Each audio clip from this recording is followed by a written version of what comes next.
Chapter 27 of The Bigger Picture. Counselling. During the 21 days after my Reiki Level 2 training, I could treat family and friends as long as I didn't charge for my services.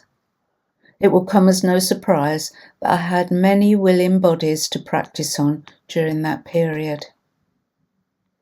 One morning, I was treating a friend at home when another idea floated by me. This friend had a lot of issues which had been buried deep for many years. Those issues needed to be dealt with and released if he was ever to find peace. But at that time he admitted that he was scared to start peeling away those layers because of what he might have to deal with. It occurred to me at that time that although I could give Reiki that would certainly help to peel away the layers and heal what lay beneath, I had no idea how to deal with someone who could be opening up to all sorts of issues. In my ignorance, I could possibly do more harm than good. I decided to take a counselling course and enrolled at my local college. It was level 1-year evening classes, and I was quite excited about the prospect of not only learning something new, but something that would be beneficial to my clients.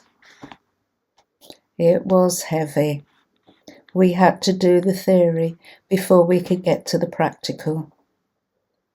I wanted to skip that bit and just get on with it. Typical of me.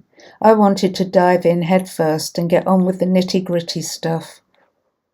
I was the same when we used to do our shows and pantomimes at work.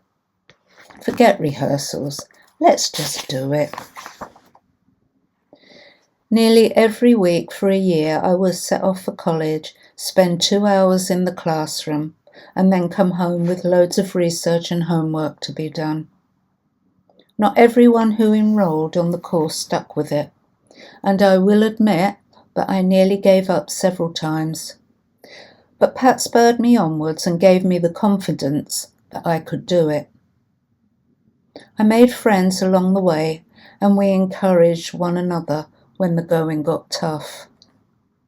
It was also nice to be with people who had a common aim: to pass the exam. I loved the work, and I particularly loved it when we got to the practical stuff. However, I found it difficult at first to keep quiet and just listen. There is an art to drawing stuff out of people and phrasing open-ended questions without adding in any form of suggestion.